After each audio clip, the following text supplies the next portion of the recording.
Halo teman-teman, apakah semua sudah hadir? Boleh dibuka mikrofonnya.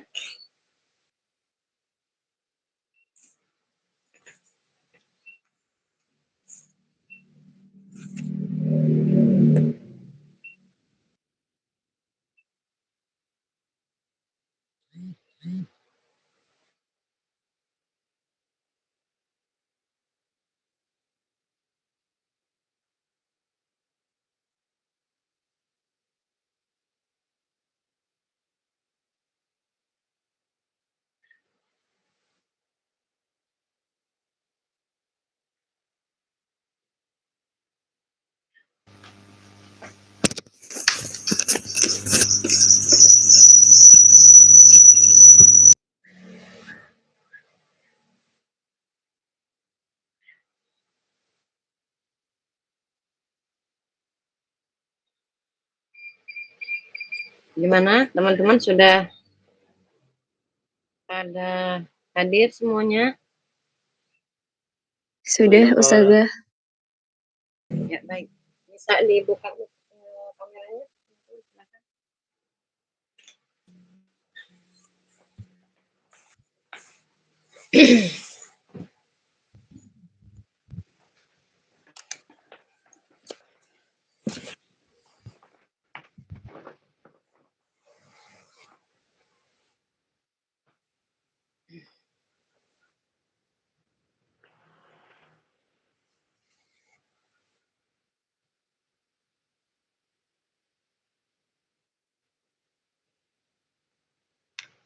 Bismillah, alhamdulillah, wassalatu wassalamu ala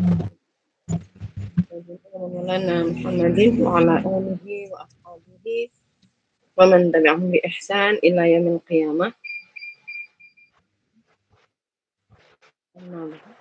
Allahumma la ilma lana illa ma 'allamtana innaka antal alimul hakim wa tub 'alaina innaka antat tawwabur rahim. Rabbana zidna ilma warzuqna fahma. Rabbi shrah lana sudurana wa yassir lana umurana wahlul 'uqdatam min lisanina. Amin ya rabbal alamin. Ya teman-teman, gimana kabar hari ini? Sehat? Alhamdulillah, Ustazah. Boleh minta tolong videonya di dulu? Ya, silakan diaktifkan kameranya. Baik, insya Allah hari ini kita mulai mempelajari tentang kitab Tuhfatul Atfal ya. Screen dulu ya.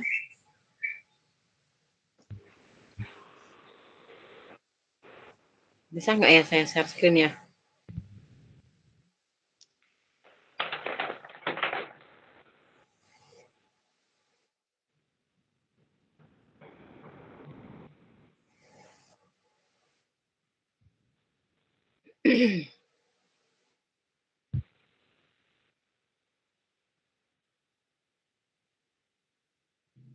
Baik, teman-teman, terlihat nggak udah share PDF ini kitab nih?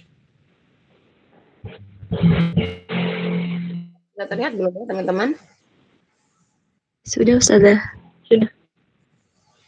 Bismillahirrahmanirrahim ya. Insya Allah hari ini kita akan mulai ya membahas kitab Fathul Atfal.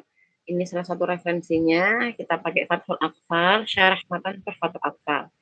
Pengarangnya adalah Syekh Sulaiman bin Hasan Al-Jamzuri Asy-Syafi'i. Jadi memang kitab Tuhfatul Atfal ini ditulis oleh Syekh Sulaiman Al-Jamzuri. Dan kemudian beliau selaku penulis kitab Tuhfatul Atfal menulis lagi kitab namanya Fathul Atfal. Yang kitab Fathul Atfal ini menjelaskan ya, merupakan syarah atau beliau menjelaskan tentang kitabnya beliau yang berjudul Tuhfatul Atfal ya. Bismillahirrahmanirrahim. Kita akan mulai dari bab muqaddimah ya. Qala al-mu'allifu rahimahullahu ta'ala, ya, al-mu'allif yaitu Syekh Sulaiman memulai kitab Tuhfatul Atfal dengan muqaddimah. Yaqulu raji rahmatul ghafuri, yaqulu raji rahmatil ghafuri dauman Sulaimanu huwal jamzuri, alhamdulillahi musalliyan ala Muhammadin wa alihi wa man tala. Wa ba'du hadha an-nadhmu lil muridi fi an-nuni wat tanwini wal mududi sammaituhu bi tuhfatil atfali an shaykhina al-minhiyyi dzil kamali arju bihi an yanfa'a tullaba wal ajra wal qabula was sawaba. Ya, jadi ini ada berapa? 1, 2, ya, 3, 4, 5. Jadi bab muqaddimah ini ada 5 bait ya. Kita akan membahas mungkin tidak bisa terlalu detail, tapi paling tidak saya akan coba jelaskan ya apa yang kemudian disampaikan oleh Al-Imam Syekh Sulaiman Al-Jamzuri.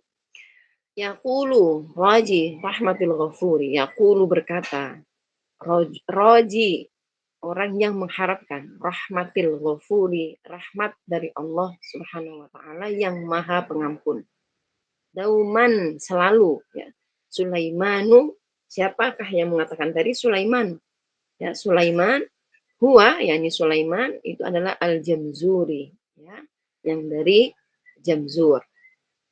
Di sini teman-teman Syekh Sulaiman ya, selaku penulis kitab ini dan selayaknya ya para ulama salaf, mereka tentu punya adab yang sangat luar biasa ya dalam masalah thalabul ilmi dan juga keilmuan. Salah satunya adalah mengawali apapun ya dengan berdoa kepada Allah SWT. Tentu menyebutkan Allah Subhanahu wa taala dan kemudian di sini berdoa ya, dengan mengatakan bahwa Syekh Sulaiman selaku pengarang kitab ini dan beliau adalah orang yang selalu mengharapkan rahmah pengampunan dari Allah Subhanahu wa taala. Di sini menunjukkan bahwa Syekh Sulaiman mengingatkan kepada kita ya bahwa memang tidak ada manusia yang tidak butuh rahmatnya Allah. Semua dari kita tuh pasti butuh rahmatnya Allah. Begitu juga karena kita manusia punya banyak dosa, gitu ya, maka kita juga sangat mengharapkan ampunan dari Allah Subhanahu wa taala. Di bait yang pertama ini, ya, pengarang juga memberitahu gitu ya, siapa yang menulis kitab ini dengan menyebutkan nama beliau, yaitu Sulaiman. Ya, maka di sini Sulaiman ini adalah nama dari pengarang kitab ini. Jadi bait ini juga menunjukkan pengarang dari kitab ini yaitu Sulaiman. Siapakah nama beliau? Lengkapnya Sulaiman bin Husain bin Muhammad Al-Jamzuri. Ya. Sulaiman bin Husain bin Muhammad Al-Jamzuri. Dan Al-Jamzuri ini dinisbahkan kepada daerah beliau ya, daerah beliau yaitu di kota Jamzur. Alhamdulillahi musalliyan ala Muhammadin wa alihi wa man tala.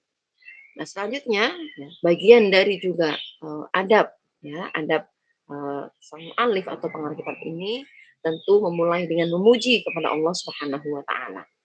Alhamdulillah ats-tsana'ul husn ats-tsabit bi ikhtisas lahu. Dan di sini pujian ini tentu menjadi khusus ya, pujian khusus yang memang secara spesial ya kita berikan kepada Allah Subhanahu wa taala. Dan memang selayaknya sebagai seorang muslim, kita harus senantiasa mengucapkan alhamdulillah ala kulli hal, bahkan pada setiap keadaan apapun. Musallian ala Muhammadin. Selain itu, beliau juga tidak lupa ya, mengawali kitabnya dengan kemudian membaca sholawat, ya, sholawat ke atas Rasulullah SAW, ya, sholawat untuk Nabi Muhammad Sallallahu Alaihi Wasallam. Karena juga kita diperintahkan ya oleh Allah juga di dalam Al-Quran, ya, innallaha wa malaikatahu yusholluna 'alan nabi ya ayyuhalladzina amanu shallu 'alan nabi gitu ya. Oh, dan sungguhnya Allah dan juga para malaikat yang bersalawat kepada Nabi Muhammad Shallallahu Alaihi Wasallam. Ya, maka kita diperintahkan ya untuk kemudian bersalawat kepada Nabi Muhammad Shallallahu Alaihi Wasallam. Kemudian tidak hanya kepada Rasulullah Shallallahu Alaihi Wasallam wa alihi ya dan juga keluarga beliau ya, ahlul baitnya. Nah, yang disebut dengan ali di sini para ulama menyebutkan apakah hanya khusus ahlul baitnya? Maka para ulama ya berpandangan bahwa tidak hanya ahlul bait yang dimaksudkan di sini, selain ahlul bait keluarganya Rasulullah yang termasuk juga alihi, termasuk bagian dari keluarganya, tidak hanya ahlul baitnya, tapi tentu para sahabat ya, para tabi'in dan semua orang-orang yang mengikuti jejak sunnahnya hadiyun Nabi Muhammad Shallallahu Alaihi Wasallam. Jadi meskipun di sini disebutkan wa alihi dan juga keluarganya, tetapi secara makna sholawat ini juga ditujukan selain untuk ahlul baitnya, juga untuk para sahabat Rasulullah, ya, dan juga orang-orang yang mengikuti jejak sunnah petunjuk dari Muhammad Shallallahu Alaihi Wasallam. Waman tala, ya, waman tala di sini disebutkan ya, waman tala dan orang-orang tala, ai tabi'an nabiy wa ashabi. Jadi orang-orang yang mengikuti jejak Rasulullah dan juga para sahabatnya, mereka lah juga mendapatkan tadi ya sholawat, ya, doa doa yang dipanjatkan oleh Syekh Sulaiman Al-Jamzuri. Kemudian wa ba'du hadzal nadmul muridi wa ba'du jadi setelah tadi maksudnya setelah muallif atau Syekh Sulaiman gitu ya memohon apa namanya yang selalu memohon ampunan rahmat dari Allah, mengucapkan tahmid, mengucapkan sholawat gitu ya, beliau mulai menjelaskan kitab yang beliau karang atau beliau tulis ya. Beliau menyampaikan hadan nazmu. Jadi manzumah ini lil muridi itu adalah betul-betul dikhususkan ya untuk semua orang yang ingin mempelajari. Mempelajari apa? Finnuni wat tanwini wal mududi. Mempelajari tentang hukum nun, hukum tanwin, hukum mad. Pengarang Syekh Al-Jamzuri memang di bait yang ini hanya menyebutkan beberapa pokok bahasan ya, menyebutkan beberapa bab bahasan dalam ilmu tajwid. Itu hanya menyebutkan nun, sukun, tanwin dan juga mad. Tapi apakah hanya itu yang akan disampaikan nanti? Jawabannya tidak ya. Jadi bait ini termasuk bagian dari apa namanya? Menyebutkan sebagian, tapi yang dimaksudkan adalah keseluruhan.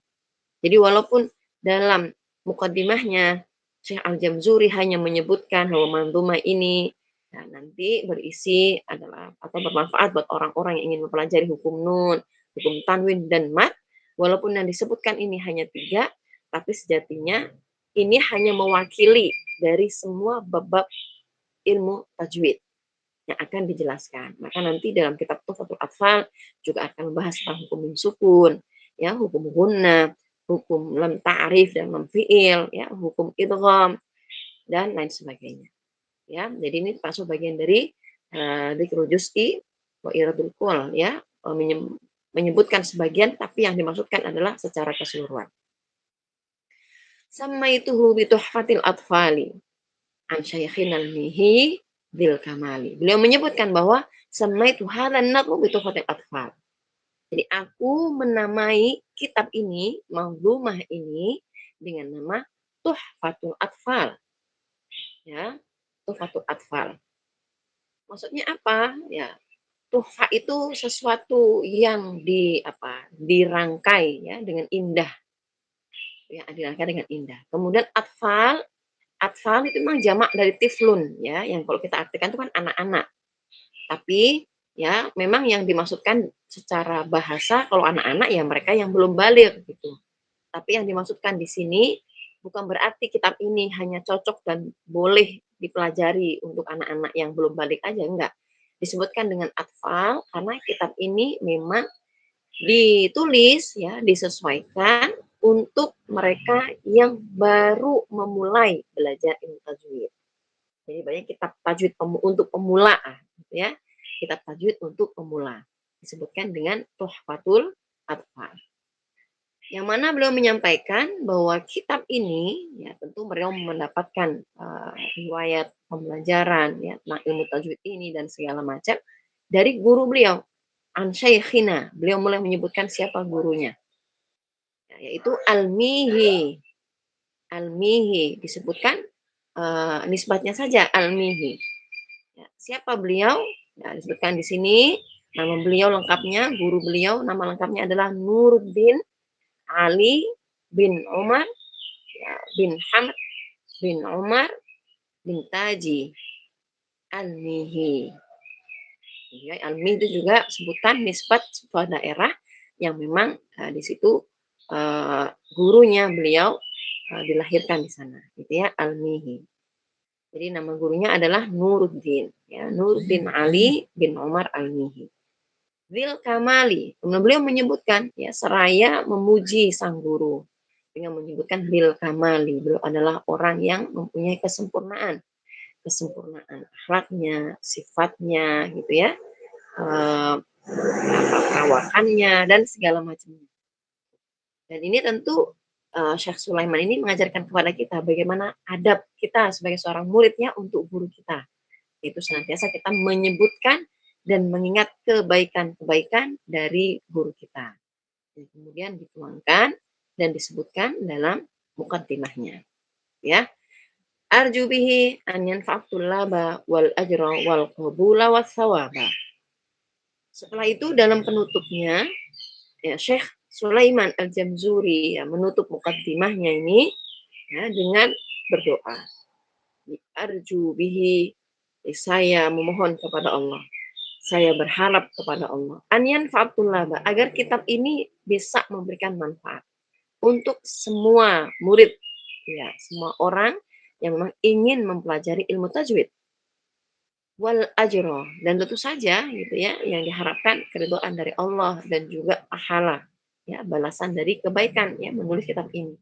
Wal qabula, dan yang paling penting juga adalah mengharapkan agar diterima oleh Allah sebagai amal soleh ya wasawaba ya, sehingga mendapatkan balasan pahala ya dari kebaikan yang insya Allah akan terus mengalir ya selama kitab ini dipelajari ya kemudian dipraktekkan ya, secara turun temurun ya di seluruh generasi. Nah, ini ya teman-teman, ini juga sebagai pembelajaran untuk kita bagaimana ya ketika kita kemudian memulai sesuatu mengucapkan tahmid, bersolawat dan sebagainya, kita tutup dengan doa yang penuh dengan kebaikan-kebaikan ya. Sampai sini teman-teman apakah bisa difahami untuk apa namanya mukaddimahnya? Iya Ustazah, insya Allah. Sekarang kita masuk ya ke bab berikutnya. Ini bab hukum nun, sukun dan juga tanwin ya. Qala al-muallif lin-nuni in taskun walit tanwini arba'u ahkamin fakhudh tabyini. Lin-nuni, untuk nun sukun intaskun ya apabila dia disukun, lin-nuni untuk nun intaskun apabila disukun walit tanwini dan juga tanwin.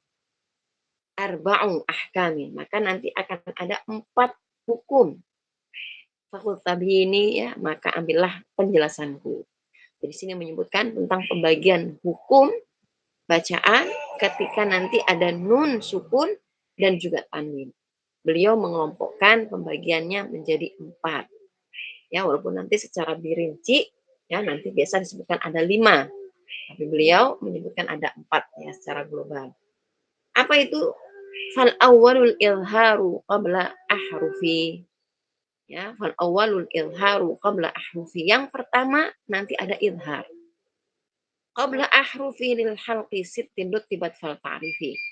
Hukum idhar ini dia akan berlaku ketika nanti ada nun sukun atau tanwin ya yang ada sebelum huruf-huruf halqi yang ada 6. Ya, sebelum huruf-huruf halqi yang ada 6 rutibat fal ta'rifi yang sudah disusun. Fal ta'rifi maka ketahuilah. Nah, sebelum kita bahas tentang hukum idhar ini ya, untuk nun, sukun dan juga tanwin sebenarnya apa? Apa itu tanwin dan apa bedanya dengan sukun dan juga tanwin ya? Nun sukun kita tahu dia adalah huruf nun. Yang memang kita tahu ya ada simbol hurufnya ya, huruf nun. Yang kemudian dia disukun.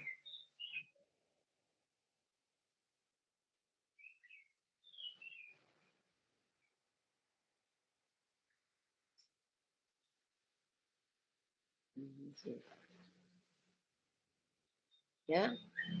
Oh, maaf, maaf.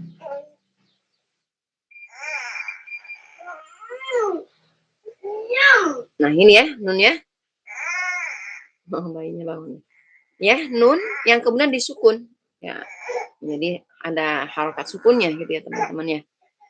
Kemudian kalau tanwin itu sebenarnya juga nun sukun. Ya, dia adalah bunyi nun sukun. Mohon maaf sebentar ya teman-teman ya, ini bayinya bangun.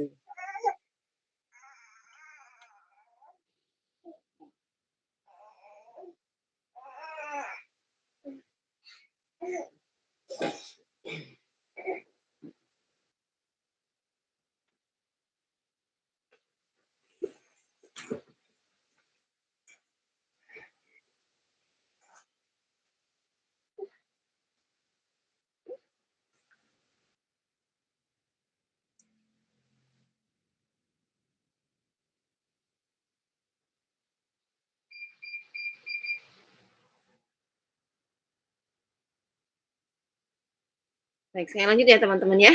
Nah, untuk nun sukun kita tahu bersama gitu ya. Dia adalah huruf nun, memang kita tahu semua simbolnya dan yang berharokat sukun. Walaupun nanti dalam mushaf standar Timur Tengah kadang dia tidak disimbolkan ya huruf harokat sukunnya. Nah, sedangkan tanwin, tanwin itu juga nun sukun. Jadi lebih tepatnya dia bunyi nun sukun.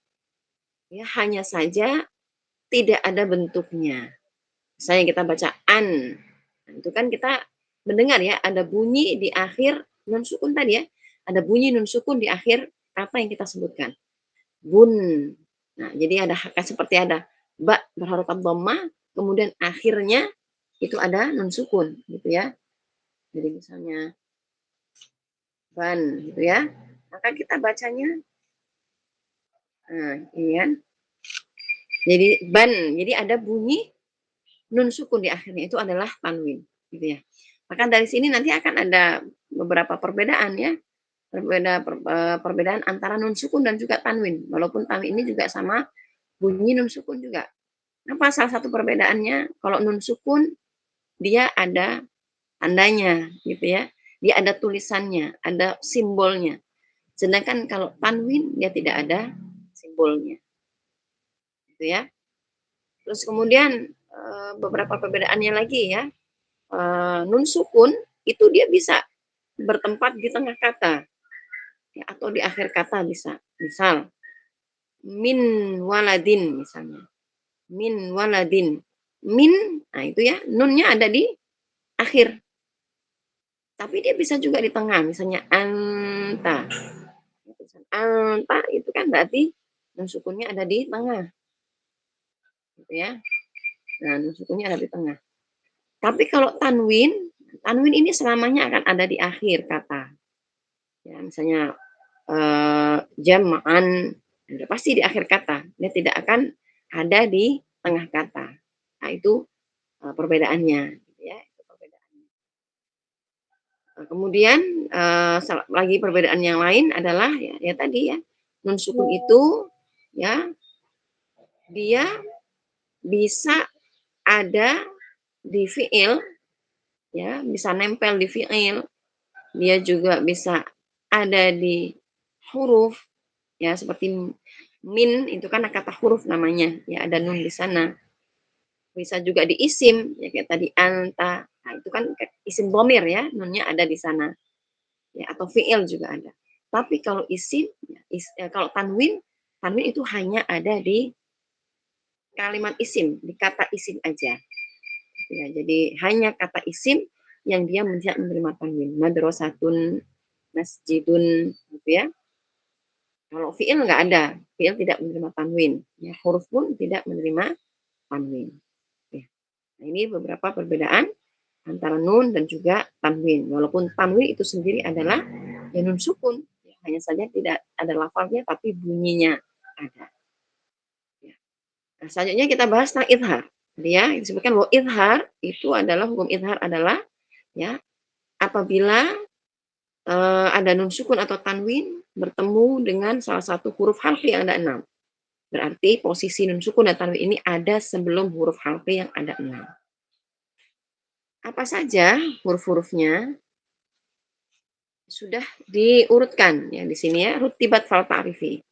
Kata Syekh Sulaiman sudah diurutkan, maka ketahuilah urutannya. Apa saja itu? Hamzun, fahaun, summa ainun ha'u, muhmalatani, summa ghainun kha'u. Ya, huruf-huruf harfi di sini adalah hamzah, satu hamzah. Fahaun, dua ha. Summa ainun, tiga ain. Ha'un, yang keempat ha. Muhmalatani, ain dan ha ini tidak ada titiknya. Ya, muhmalatani yang kosong dari titik, nggak ada titiknya. Summa ghainun. Ya, kelima, ghain, kha'un, dan yang keenam adalah huruf kha. Maka ketika kita membaca Al-Quran, kemudian kita mendapati ada nun sukun atau tanwin berada sebelum huruf-huruf halqi ini, maka hukumnya adalah hukum idhar. Lalu apa yang dimaksudkan dengan hukum idhar di sini? Idhar itu secara bahasa artinya jelas. Jadi artinya kita membaca dengan jelas. Suara nun sukun tadi ya, bunyi nun sukun, tanwinnya tadi kita baca dengan jelas. Tanpa kita dengungkan secara lebih, ya, dan tidak kita samarkan juga. Jadi benar-benar jelas. Contohnya, ya, misalnya, waman amana, man amana. Jadi kita baca dengan jelas bunyi nunnya, man, ya, man amana. Tentu di sana ada sifat gunnahnya, tapi sifat gunnahnya hanya satu harokat saja, yang memang melekat di huruf nunnya. Tapi bukan berarti boleh ditambahkan gunnahnya, ya, nggak boleh dibaca. Man amana, nggak ditambahkan gunnahnya, nggak boleh. Atau bahkan tidak diberikan haknya sama sekali, ya, tidak ada gunnah sama sekali, bacanya man amana, man amana. Nah, itu juga tidak benar. Jadi sempurnakan bacaannya, ya, perjelas membacanya ketika bunyi nun sukunnya, ya, dengan tetap menyempurnakan sifat-sifat hurufnya. Salah satunya tentu di situ ada gunnah, ya, di huruf nun. Nah, kita baca man amana. Tidak pula dibaca dengan samar, tidak perlu disamarkan. Ya, tidak baca dengan enggak. Ya, jadi bacanya jelas. Jannatin alfafa, ya, jannatin Nah, itu juga dibaca dengan jelas, gitu ya. Tidak digunakan, tidak juga disamarkan. Ya, itu contoh. Atau alimun hakim, alimun hakim. Jangan dibaca alimun hakim. Jangan diputus begitu ya, karena dia juga punya sifat bayiniyah gitu ya. Tawasud, lebih sifat tawasud juga. Jadi aliran nun sukunnya itu mengalir tapi tidak terlalu lama. Ya, alimun hakim. Gunnahnya ada tapi cukup satu harokat saja ya. Nah, itu beberapa contoh dari hukum idhar. Selanjutnya wasani, dan yang kedua, ini hukum yang kedua. Wasani idghamun. Yang kedua adalah hukum idgham. Jadi untuk hukum kedua nun sukun dan tanwin adalah hukum idgham. Kapan ini hukum idgham? Bisittatin atat fiyarmiluna indahum qad sabatat. Idgham ini ya ketika nanti nun sukun atau tanwin bertemu dengan huruf 6. Atat fiyarmiluna, dan huruf 6 ini itu terangkai dalam kata yarmiluna, yarmaluna. Satu ya, ro-nya nomor kedua, mim nomor 3, lamnya keempat, wawu kelima, dan nun nomor 6. Pas ya, ada 6 huruf. Jadi ketika nun sukun atau tanwin berada sebelum huruf 6 ini, maka hukum bacaannya adalah idgham. Indahum qad sabatat, yaitu sudah tetap. Nah, idgham ini ya, lakinnaha. Tetapi idgham ini qismani, ada dua. Pecah, dibagi. Jadi idgham yang dimaksudkan di sini ada dua nanti. Qismun yudghama fihi bi ghunnatin biyanmu ulima. Qismun, satu bagian dari dua bagian ini adalah yudghama, diidghamkan. Fihi, di dalamnya bi ghunnatin, disertai dengan gunnah. Jadi maksudnya di sini idgham dibagi menjadi dua. Yang pertama idgham bi ghunnah. Yang pertama idgham bi ghunnah. Kapan hukum idgham ini idgham bi ghunnah?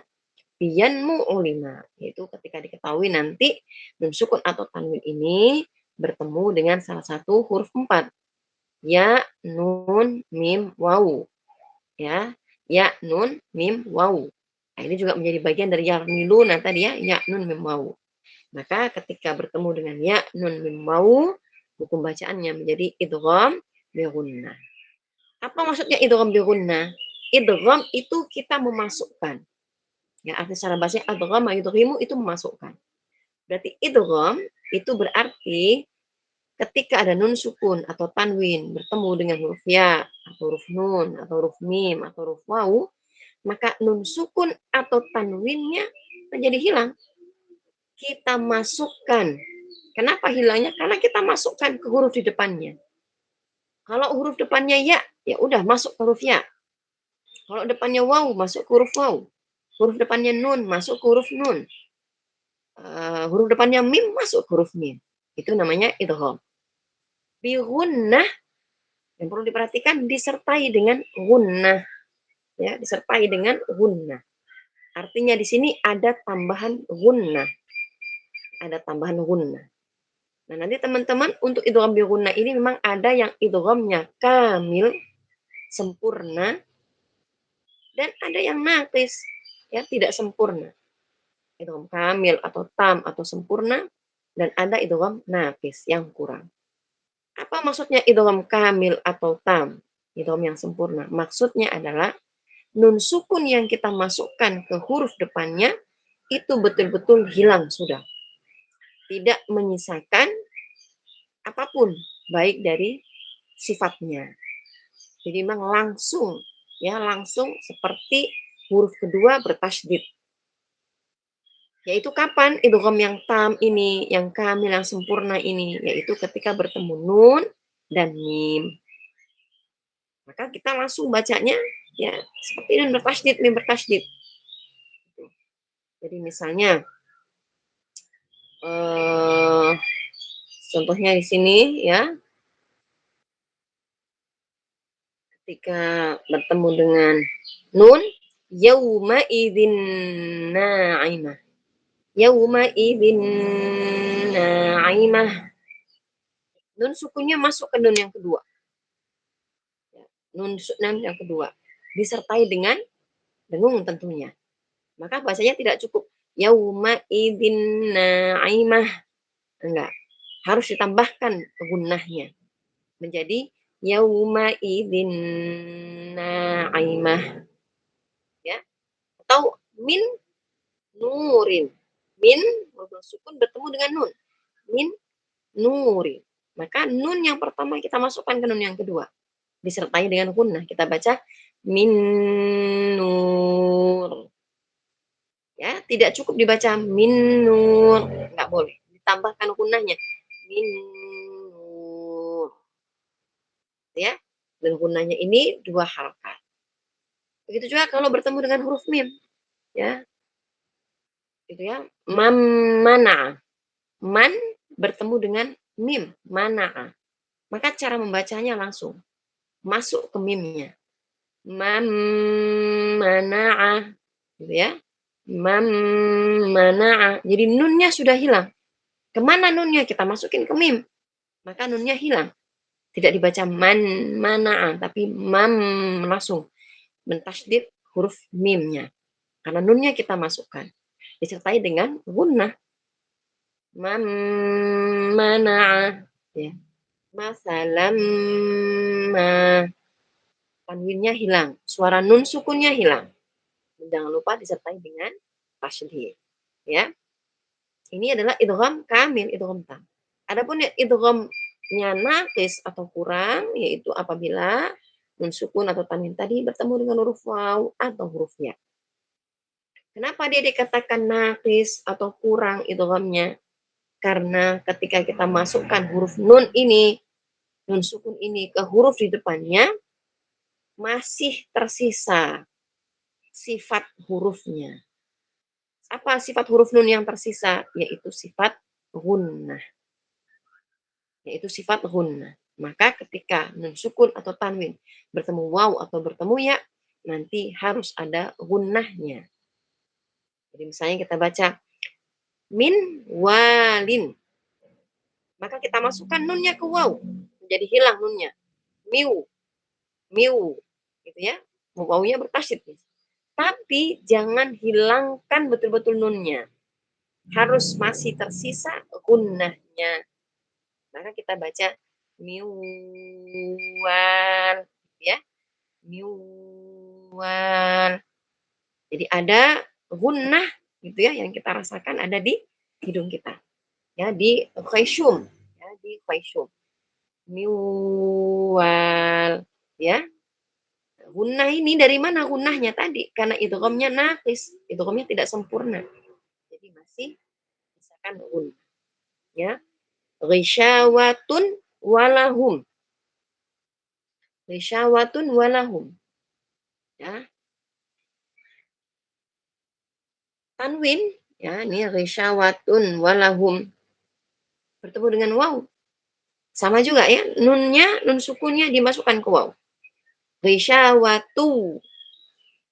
Masuk ke waw, nunnya hilang. Apakah dihilangkan semuanya? Enggak, masih kita sisakan gunnahnya. Maka kita baca ghisyawatu walahum. Ghisyawatu walahum. Jadi ada gunnah. Ya, teman-teman. Nah, ini itu idgham bigunnah. Nah, idgham bigunnah ini ya kapan berlaku? Apabila memang nun sukun atau tanwin bertemu dengan huruf 4 tadi ya, ya, nun, mim, wawu dalam 2 kata terpisah. Ya, semua contohnya tadi kan terpisah kalimatnya ya. Min satu kata, nur kata kedua. Ghisyawatun kata pertama, walahum kata kedua. Jadi terpisah. Kenapa? Karena nanti kalau terjadi pertemuannya dalam satu kata, beda lagi hukum. Ya. Apa hukumnya ini? Illa idza kana bikilmatin. Kecuali kalau seandainya nun sukun atau tanwin tadi berada dalam satu kata ya dengan huruf nun, mim, waw atau ya tadi, fala tudghim. Fala tudghim, maka jangan diidghamkan. Jadi jangan diidghamkan. Jadi tidak boleh diidghamkan. Nah, kalau diidghamkan gimana hukum bacaannya? Gimana cara bacanya? Cara membacanya adalah dengan idhar. Cara bacanya dengan idhar. Jadi kok nun sukun atau tanwin bertemu huruf nun, ya tadi ya, wow gitu ya. Dalam satu kata maka tidak boleh diidghamkan dan bahkan hukumnya wajib idhar. Nah, para ulama menyebutkan hukumnya adalah idhar mutlak. Jadi mutlak harus diidharkan, harus jelas huruf nun sukunnya. Contohnya apa? Contohnya dunya, sinwan, gitu ya. Tinwan, wan, ya, kalimatnya ini. Nun sukun bertemu ya dalam satu kata, tidak dibaca duya, apalagi duya, nggak dibaca gitu ya. Siwana, nggak boleh baca gitu. Tidak boleh diidghamkan, harus jelas nun sukunnya. Dunya, sinwan, ya, qinwan, unwan, ya. Dan hukum bacaannya menjadi idhar mutlak. Ya, tidak lagi berhukum idgham. Ya, baik, di sini teman-teman ada yang mau ditanyakan dulu? Idhar dan idgham bi gunnah.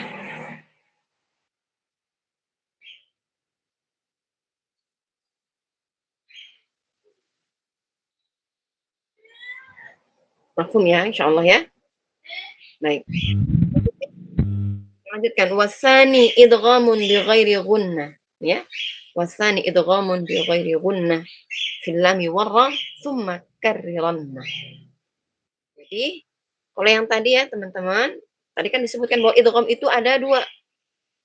Idgham itu kan ada dua tadi. Yang pertama idgham bi gunnah tadi. Nah, yang kedua, bagian kedua dari idgham ini apa? Bagian yang kedua dari idgham ini adalah idgham bi ghairi gunnah. Jadi nun sukun atau tanwinnya dimasukkan ke huruf yang di depannya. Tapi ghairi gunnah, tanpa gunnah. Tidak disertai dengan gunnah. Ya, jadi yang kedua adalah idgham bi ghairi gunnah. Jadi kita idghamkan nun sukun tanwinnya, kita masukkan huruf di depannya tanpa gunnah, tanpa ada dengung. Kapan ini ya didghamkannya? Fil lam warra summa karriranna. Ya. Apabila bertemu dengan lam dan juga bertemu dengan ra. Jadi apabila nun sukun atau tanwin bertemu dengan lam atau ra, maka hukumnya adalah idgham bila gunnah. Dimasukkan nun sukun dan tanwinnya ke dalam ra tanpa disertai dengan gunnah. Kenapa kok nggak pakai gunnah? Karena idghamnya adalah kamil. Ya, karena idghamnya adalah kamil, idghamnya sempurna. Nun sukun dimasukkan ke dalam ro, nun sukun dimasukkan ke dalam huruf lam dengan sempurna. Maka kita tidak menyisakan sifat gunnahnya. Langsung murni seperti lam, ro-nya bertasydid. Ya, seperti contohnya misalnya samaratir rizqa. Nah, samaratir rizqa. Samaratin kemudian rizqan. Tanwin ya bunyi nun sukun di sana bertemu dengan ro. Masukin nun sukunnya ke ro. Samaratir. Perlu dengan gunnah enggak? Tidak perlu dengan gunnah karena masuknya dengan sempurna. Samaratir rizqa mir rabbihim. Ya. Min ladunhu. Ya. Jadi dimasukkan dengan sempurna. Inilah hukum idgham bila gunnah. Kemudian yang berikutnya wasalitul iqlabu indal ba'i miman bi gunnatin ma'al ikhfa'i. Ya, tadi yang pertama adalah izhar, yang kedua adalah idgham. Idgham ada dua, idgham bi gunnah, idgham bila gunnah. Sekarang hukum yang ketiga. Ya, dalam pembagian 4 hukum tadi ya. Apa itu yang ketiga? Yaitu iqlab. Ya, itu hukum iqlab. Kapan hukum iqlab ini berlaku? Indal ba'i. Apabila dia bertemu dengan huruf ba. Ya, nun sukun tadi atau tanwin tadi berada sebelum huruf ba. Apa itu iqlab? Iqlab itu artinya membalikkan atau mengganti. Nun sukunnya diganti dengan apa? Miman. Dengan huruf mim. Nun sukunnya ketika bertemu ba, maka konsekuensi hukumnya nunnya diganti huruf mim. Bi ghunnatin ma'al ikhfa'i. Ya. Setelah itu jangan lupa digunnahkan. Ya. Digunnahkan. Ya. Digunnahkan disertai dengan ikhfa untuk menjaga gunnahnya. Ya. Bagaimana caranya kita membaca iqlab yang harus dengan gunnah ma'al ikhfa ini? Ya, kita membacanya dengan mempertemukan dua bibir. Bibir atas, bibir bawah. Tapi memang tidak perlu terlalu rapat. Dipertemukan tapi ya, sampai ketemu. Jadi, misalnya min ba'di misalnya. Ya udah, rapatkan bibirnya. Mim, bibir atas ketemu bibir bawah. Mim dengan gunnah. Ya, itu ma'al ikhfa. Kenapa harus ada ikhfa di situ? Untuk menjaga mura'atil gunnah. Untuk menjaga gunnahnya. Mim ba'di. Mim ba'di. Ya, ada gunnahnya. Ya, perlu nggak kita kayak kasih jarak antara bibir atas bibir bawah sehingga kayak ada furjah gitu ya, sehingga kayak ada lubang kecil gitu. Nah, nggak perlu. Ya, para ulama mayoritas berpandangan baca saja dengan merapatkan dua bibir.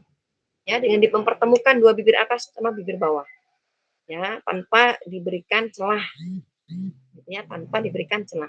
Mim ba'di Mim ba'di amburika amburika gitu ya. Jangan dibaca anburika.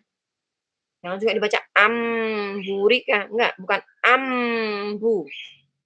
Bukan mim yang betul-betul mim. Am. Bukan mim betul-betul mim ya. Am. Enggak, bukan mim yang seperti itu. Ya, mim yang gunnah serta ikhfa. Amburika. Min ba'di. Min ba'di. Ya, ini hukum iqlab. Warabiul ikhfa'u 'indal fadili minal hurufi wajibun lil fadili. Nah, yang keempat. Nah, yang keempat adalah hukum ikhfa yang 'indal fadili menurut para ulama yang punya keutamaan minal hurufi wajibun lil fadili, yaitu ketika memang nun sukun atau tanwin ini bertemu dengan huruf-huruf yang tersisa. Jadi kan sudah ada idhar bertemu huruf 6 huruf ya, hamzah, ha, ain, ha, ghin, kha. Kemudian idgham tadi bertemu huruf 6, yarmiluna tadi iqlab bertemu huruf ba. Tersisa huruf 15 ya dari huruf hijaiyah. Maka ketika nun sukun atau tanwin bertemu dengan huruf yang tersisa ini, ya nanti hukumnya adalah ikhfa. Apa itu ikhfa? Menyamarkan. Ikhfa itu artinya menyamarkan bunyi nunnya. Jadi artinya nunnya tidak kita baca dengan jelas. Ya, tidak kita baca dengan jelas, tidak juga kita masukkan. Tetap dibaca tapi disamakan. Ya. Kapan? Fi khamsatin min ba'di ashrin. Apabila bertemu huruf 15. Wa ramzuha, rumusnya fi kilmi hadzal baiti. Fi kilmi hadzal baiti, ya, dalam kalimat yang tertulis dalam bait ini. Qad dammantuha, yang sudah aku susun. Apa saja itu hurufnya? Sif dzatana nih bait ini ya.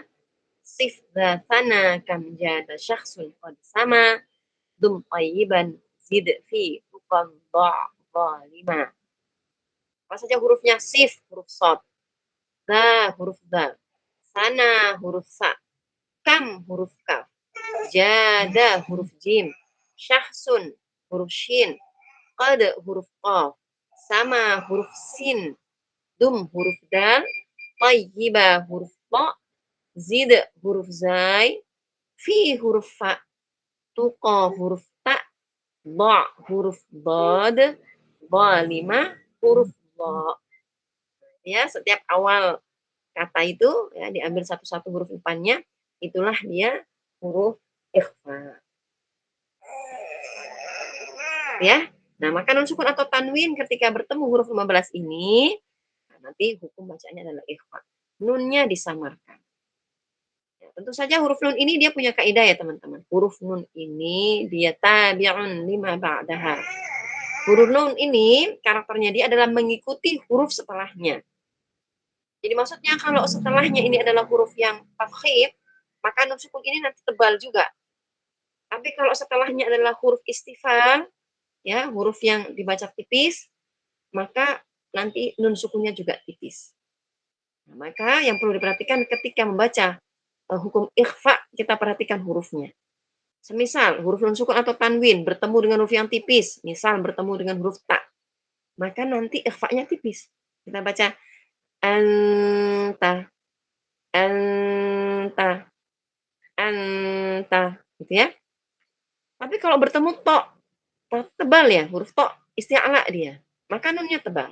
Kita baca aupo, aupo. Tentu beda. Anta tipis, aupo tebal. Teman-teman kedengaran nggak perbedaan bunyinya? Yang tebal sama yang tipis. Kedengaran nggak?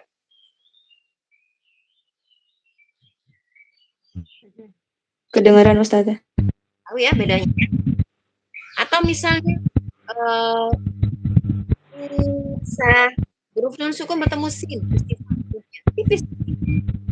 Khalaqal insana, insana, insana. Tapi kalau bertemu huruf isti'la, nah, jadi tebal. Mil sol so, mil so, mil sol soli. Misalnya ya, mil so dengan insa, beda. Yang satu tipis, yang satu tebal. Ya, kenapa? Karena tadi ya nun tabi' lima ba'daha. Nun sukun ini mengikuti huruf setelahnya. Jadi ketika huruf setelahnya istifal, huruf tipis, maka ikhfa-nya pun nanti tipis. Kalau huruf setelahnya huruf isti'la tebal, maka nanti ikhfa-nya juga tebal. Paham ya? Contohnya lagi misalnya, nun sukun bertemu za. A'anza, a'anza, a'anza. Ya, itu tipis dan sukun bertemu za. Tapi kalau yang tebal bertemu dha misalnya, tebal. Ya nanti jadi tebal. Allah. Tentu beda. Anza dengan Allah. Ya, terdengar ya perbedaannya. Nah, ini yang nanti harus diperhatikan ya teman-teman ketika menerapkan hukum ikhfa. Nah, nanti ada ikhfa yang tipis dan juga ada ikhfa yang tebal. Bergantung pada huruf ya yang posisinya ada setelah nun sukun atau tanwin tadi. Ya. Kemudian juga yang diperhatikan teman-teman untuk ikhfa ini ya, untuk ikhfa ini nanti cara membacanya adalah kita langsung huruf yang di depannya ya teman-teman ya. Kita tadi langsung alfa. Jadi posisi lidah kita udah di posisi huruf ta. Ya. Alza. Posisi lidah kita udah di makhrajnya huruf za. Jadi posisinya udah lidah kita keluar sedikit. Alza. Alza. Alza. Milsa. Jadi udah di posisi huruf yang kedua. Nah, itu nanti yang dengan serta-merta akan membantu sehingga bunyinya pun berbeda. Ya. Jadi kalau langsung masuk ke makhraj berikutnya udah pasti nanti bunyinya berbeda. Kalau tipis ya langsung ikhfanya pasti tipis. Kalau hurufnya setelahnya tebal pasti tebal. Beda kalau teman-teman nggak langsung ke huruf berikutnya. Ya, kayak nunnya disamarkan dulu sendiri baru kemudian masuk huruf berikutnya. Nah, nanti itu jadinya nggak akan ada perbedaan. Gitu ya. Jadi nanti akan tipis terus gitu. Jadi misalnya huruf nun sukun bertemu shad yang nggak langsung ke makhraj shad misalnya ya. Misalnya jadinya milsa, milsa, milsa. Nah, ikhfanya nggak terdengar tebal tuh. Kenapa? Karena kita nggak langsung ke huruf shadnya. Maka harusnya langsung huruf shad. Jadi milsa, milsa. Gitu ya. Baik, sampai di sini ya teman-teman. Ada yang ditanyakan seputar huruf, seputar muqaddimah. Kemudian hukum, nun sukun, dan juga tanwin. Silahkan.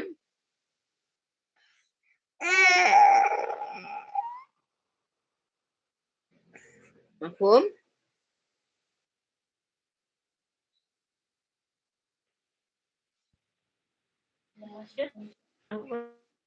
Mas Ramban. Ya, silakan.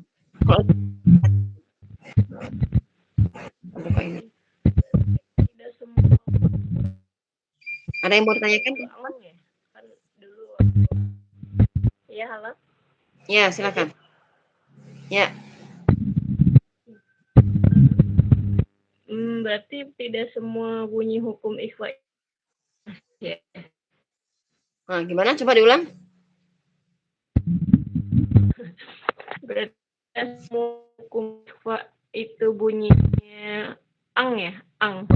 Apa namanya? NG, NG. NG. Oh, enggak ya. Dia enggak bunyi NG, bunyi NG enggak.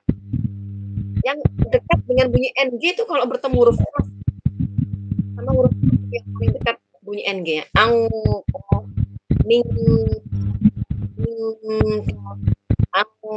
oh, tingkat itu ya. Karena kita juga langsung menuju huruf tersebut kan. Tingkat, oh. Tapi kok yang lainnya enggak. Jadi setiap bunyi ikhfanya ketika bertemu huruf 15 itu beda-beda ya, menyesuaikan dengan hurufnya. Anta,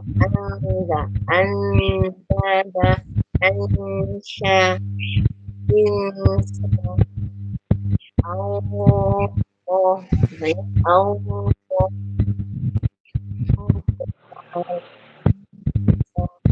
masih ya.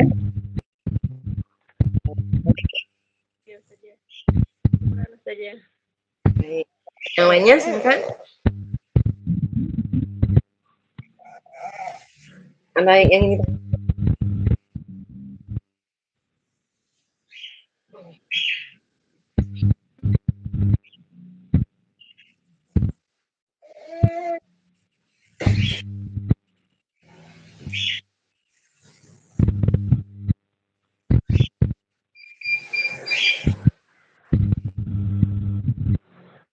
Kalau tidak ada, kita sekarang lanjutkan ya.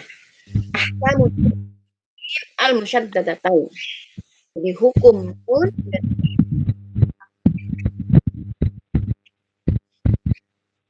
qala al-mu'allif wa ghunna miman thumma wa sallu harfa ghunna bada. Wa ghunna atau gunnahkanlah miman manunan kalau huruf nun di tasydid Di sini mulai menyampaikan bahwa mim yang nah, Ustazah Afwan, suaranya putus-putus.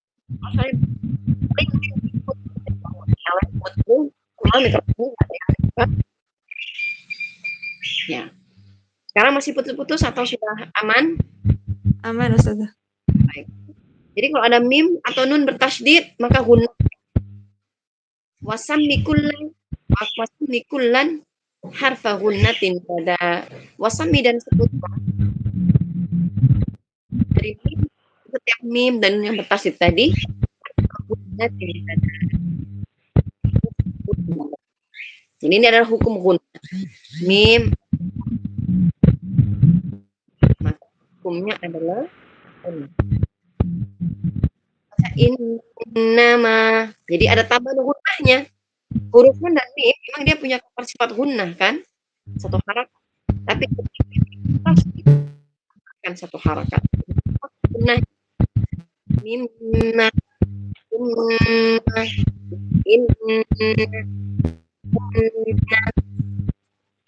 lakinna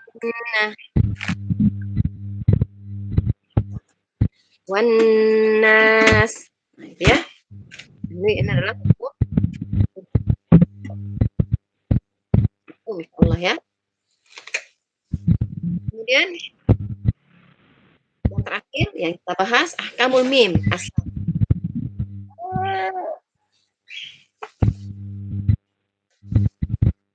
Qala al-muallifu ya wal mim intas kun taji qabla al-hija la alifin lajinatin lidil hija.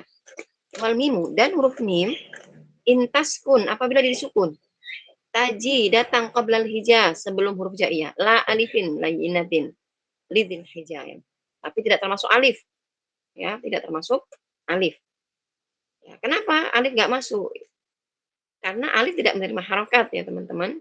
Huruf alif itu tidak menerima harokat ya. Jadi ini mim sukun ketika bertemu huruf hijaiyah kecuali alif. Ya. Maka nanti apa hukumnya? Ya. Maka hukumnya nanti dia ahkamuha salasatun. Hukumnya nanti ada 3. Ahkamuha salasatun liman dhabat. Ya, hukumnya nanti ada 3. Ikhfa'un, ikhfa'. Idghamun, idgham. Wa idharun, idhar. Fakot aja. Jadi hanya ada 3 hukum ketika mim sukun bertemu dengan huruf hijaiyah. Yaitu hanya ada ikhfa, idgham, dan juga idham. Ya. Sekarang kita akan mulai membahasnya. Yang pertama fal awwalu. Maka yang pertama al-ikhfa'u. Ya. Yaitu ikhfa. Qablal ba'i, kapan ini hukumnya ikhfa? Mim sukunnya dibaca ikhfa itu kapan? Qablal ba'i, kalau dia ada sebelum huruf ba. Artinya ketika mim sukun bertemu ba, maka hukumnya adalah ikhfa. Wasamhi syafwiyya lil qurra'i. Ya, maka sebutlah dengan syafawi. Jadi hukumnya adalah ikhfa syafawi. Ya, disebutkan menurut Imam Al-Qurra ya, Imam Qira'at ini disebut dengan ikhfa syafawi. Kenapa disebut dengan ikhfa syafawi ya? Karena huruf mim sukun dan juga ba, nah itu semuanya keluarnya dari syafatain ya, dari bibir ya, dari kedua bibir ya. Makhrajnya pun di dua bibir kan, mim dan juga ba. Maka disebut dengan ikhfa syafawi ya. Karena hukum ini atau mim sukun ini tidak keluar kecuali dari bibir, maka disebut dengan syafawi. Nah, bagaimana cara membaca ikhfa syafawi? Bacaan ikhfa syafawi sama dengan cara kita membaca ikhlas. Ya, jadi mim sukunnya kita samarkan. Ya, sama seperti membaca hukum ikhlas. Jadi dua bibirnya kita pertemukan ya tanpa ada celah di antaranya. Jadi ya kita baca aja ya. Misalnya contohnya ilaihim bihadiyah wa man ya'tasim billahi Ya'tasim billahi. Itu ya, mim sukun bertemu ba. Ya'tasim billahi. Jangan lupa ada gunnah di sana. Mim sukun bertemu ba, ya ikhfa syafawi dan juga pasti disertai dengan gunnah. Tidak boleh dibaca ya'tasim billahi, tidak boleh. Terus ya'tasim billahi. Ya. Wasani, yang kedua, hukum yang kedua, idghamun. Hukum yang kedua adalah hukum idgham. Kapan ini bimisliha atau nah, kalau dia ada sebelum huruf yang sama. Karena kita membahasnya tentang mim sukun, ya berarti ini nanti mim sukun bertemu dengan mim. Itu maksudnya bimisliha atau. Kalau dia ada ya sebelum huruf yang sama, yaitu sebelum huruf mim. Jadi mim sukun bertemu dengan huruf mim. Maka hukumnya adalah idgham. Ya, hukumnya adalah idgham. Wasammi. Ya, dan sebutlah, namailah idghaman saghiran ya fata. Ya, wahai pemuda, namakan itu dengan idgham saghir. Nah, dalam penyebutannya Syekh Jamzuri di sini menyebutkan mim sukun bertemu mim, ya, hukum bacaannya adalah idgham saghir. Dalam istilah Imam qiraat atau al-qurra, idgham shaghir itu diperuntukkan untuk dua huruf yang sama, ya, yang bertemu, dua huruf yang bertemu yang sama dan huruf yang pertama disukun, huruf kedua berharokat. Maka nanti hukumnya adalah idgham shaghir. Nah, nanti ada idgham kabir juga, ya, ada idgham kabir. Idgham kabir itu istilah untuk pertemuan dua huruf yang sama, misalnya ba dengan ba, tapi yang dua-duanya berharokat. Itu idgham kabir. Tapi kalau idgham shaghir itu pertemuan dua huruf yang sama, tapi huruf yang pertamanya diharokati sukun. Disebut dengan idgham shaghir. Biasa kalau kita belajar istilahkan dengan idgham mislain. Ya, idgham mislain. Atau ada yang menyebut dengan idgham mimi gitu ya, karena hurufnya huruf mim. Cara bacanya gimana? Ya, memasukkan huruf mim sukun ke mim di depannya. Tentu dengan adanya gunnah. Gitu ya, tentu dengan adanya gunnah. Contohnya misalnya walakum ma kasabtum. Lakum sama ma. Dua-duanya mim, ya. Dua-duanya mim. Maka mim yang pertama dimasukkan ke mim yang kedua. Jangan lupa ada gunnahnya, ditambah disertai dengan gunnah. Lakum ma kasabtum. Insyaallah ya. Kemudian selanjutnya wasalisu. Dan yang ketiga al-idhar. Yang ketiga adalah hukum idhar. Fil baqiyah. Apabila mim sukun ini bertemu dengan sisa huruf-huruf tadi, min ahrufin. Ya, huruf-huruf yang tersisa. Tadi bertemu ba ikhfa syafawi, bertemu mim idgham shaghir ya, idgham mithnain. Maka yang ketiga bertemu dengan selain huruf mim dan ba, maka hukumnya semuanya adalah idhar. Wasammiha syafwiyah. Dan sebutlah syafawi, idhar syafawi. Kenapa syafawi ya tadi ya? Karena tidak keluar dari bibir ya, kecuali dari bibir. Jadi keluarnya dari bibir, maka disebut dengan idhar syafawi. Apa maksudnya idhar syafawi? Ya berarti mim sukunnya dibaca dengan jelas. Ya, mim sukunnya dibaca jelas dan dengan cara ini apa namanya? Menyempurnakan ya, menunaikan hak-haknya, sifat-sifatnya tentunya. Tidak dimasukkan, tidak pula dibaca samar. Ya, contohnya dzalikum khairul lakum. Dzalikum khairu. Dzalikum khairu. Ya, karena mim ada sifat bayiniyah, ada sifat tawassul ya. Jadi aliran suaranya masih ada. Jadi dzalikum kha. Bukan dibaca dzalikum kha. Nah, enggak gitu. Jangan dibaca syiddah. An'amta, alirkan aja. An'amta, bukan an'amta, bukan gitu ya. Tumsun, tumsuna, bukan tumsuna. Nah, jangan disyiddahkan seperti itu. Paham ya? Ini idhar syafawi. Wahdhar lada wawin wafa'an takhtafi. Syekh Jamzuri memberikan peringatan secara khusus. Wahdar, dan hati-hati ya. Maksudnya di sini jaga betul idharnya. Hati-hati, jangan sampai terpeleset. Jaga betul-betul idharnya. Lada wawin wafaan taktafi, yaitu ketika bertemu huruf waw dan fa. Kalau mim sukun bertemu waw dan fa, maka harus sangat berhati-hati. Idharkan dengan betul-betul. Jangan sampai terpeleset kepada ikhfa atau disamarkan mimnya. Maksudnya gimana? Ya, karena kalau mim kita baca jelas, maka bibir kita kan tertutup, rapat ya. Teman-teman rasakan tuh, ketika mengucapkan mim sukun dengan jelas. Im, bibir tertutup rapat. Harus bertemu dua bibir dengan rapat tadi ya. Nah, hati-hati nih, jangan sampai ketika bertemu wawu dan fa tidak begitu cara bacanya. Hati-hati ya. Hati-hati jangan sampai nggak gitu bacanya. Kenapa? Liqurbiha. Karena kedekatan makhrajnya. Walittihadi fa'rifi. Dan satu makhraj. Fa'rifi, maka ketahuilah. Maksudnya gimana?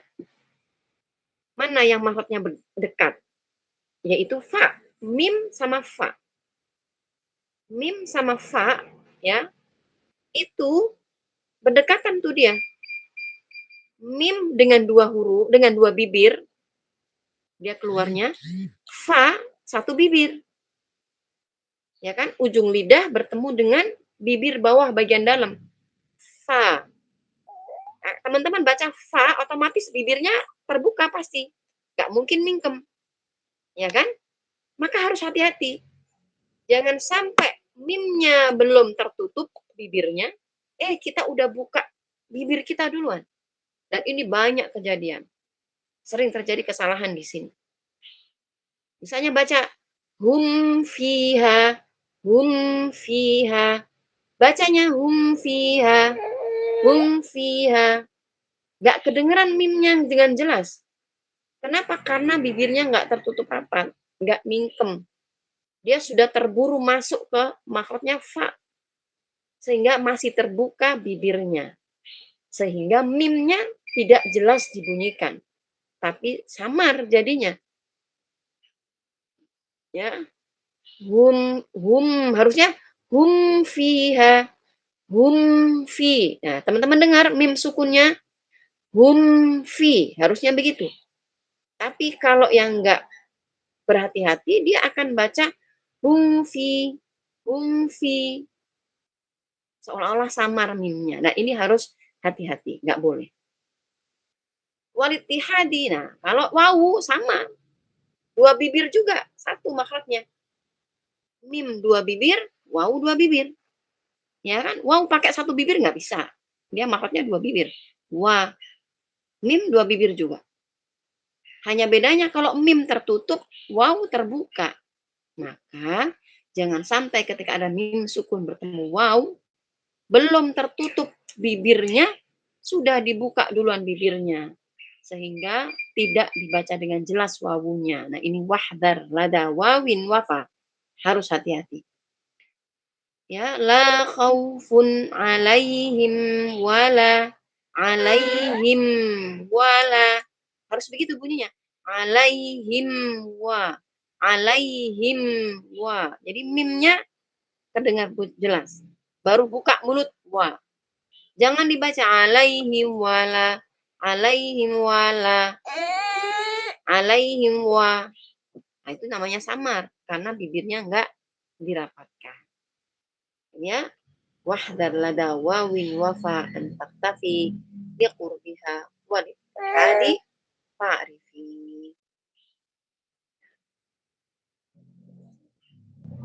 Baik, sampai di sini teman-teman, insyaallah pertemuan kita hari ini.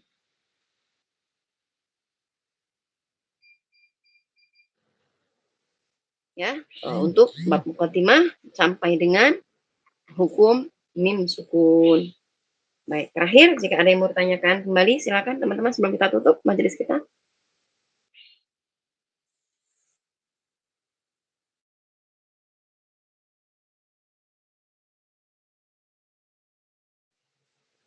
Mafhum semua? Tidak ada yang bertanya? Saya cukup saja. Baik. Khair insyaallah ya. Semoga Allah berkahi dan bermanfaat. Kita cukupkan pertemuan kita hari ini dengan baca hamdalah. Alhamdulillahirabbil alamin. Astaghfirullahaladzim. Astagfirullahaladzim. Subhanakallahumma wa bihamdik asyhadu an la ilaha illa anta astaghfiruka wa lakum. Assalamualaikum warahmatullahi wabarakatuh. Waalaikumsalam warahmatullahi wabarakatuh. Jazakumullah khairan Ustazah. Kurang